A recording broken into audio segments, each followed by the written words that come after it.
And then the last main idea I want to talk about is something that comes more from the work that I did with my colleague Jeff Pfeffer on the knowing-doing gap. And this sort of comes from the realization that we had that in innovation and a whole bunch of other management practices, that we kept running into situations where people would seem to know what to do to make their organizations more creative, but it wouldn't actually happen. And they would act like talking about it was enough. They wouldn't actually have to do it. And the way that I got especially interested in this was, I guess about 10 or 11 years ago, after they made me a full professor at Stanford and there was only so many things they could do to me, I started doing a little bit more consulting. And I actually did my first consulting job with the top management team of a Fortune 100 company, so it was a big company. And they were doing this amazing thing that was actually even worse than what the Stanford faculty do typically. And like we have like no real deliverables, we have a ridiculous amount of job security, and we tend to make decisions and not implement them at times. But these folks, they kept making decisions and not implementing them. And they were big decisions. One of the decisions was putting the name of their product on their product, which seems like an important thing to do. The other one, more related to creativity, is that their product development organization was organized into functional silos. So things like industrial design, engineering, design for manufacturability, marketing, things like that.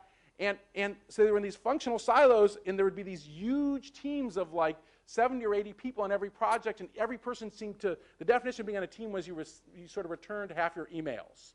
The recommendation was made, or not the recommendation, the decision was made to move to more project-based, smaller, focused teams where people had 100% of their time devoted to it, or at least 50%. They kept making those decisions over and over again, and then they never actually implemented them. And I think it was no accident, by the way, that not all members, but many members of the senior team of this organization were populated by people who used to be management consultants. Because with all due respect to companies like McKinsey and Bain and the like, sometimes those people make good managers, but for the most part, the way you make money at McKinsey and Bain is you don't implement stuff, you actually just tell people to do it and hope it actually gets done when you leave. And when the clients don't do it, of course, you can blame them for not implementing it. When you become a manager, you actually have to make sure that things get done. And of course, in a startup, if you don't do stuff, you're dead like immediately. So it becomes more apparent than when you're running a huge company. So why does this thing happen? Why does talk substitute for action? The big reason, the headline is talk happens now. You can tell whether somebody's a smart talker.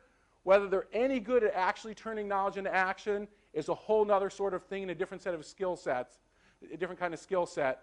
And then some organizations, especially organizations, by the way, that move people around too much, make this problem worse by simply promoting the smart talkers as opposed to the people who actually make sure that things get done.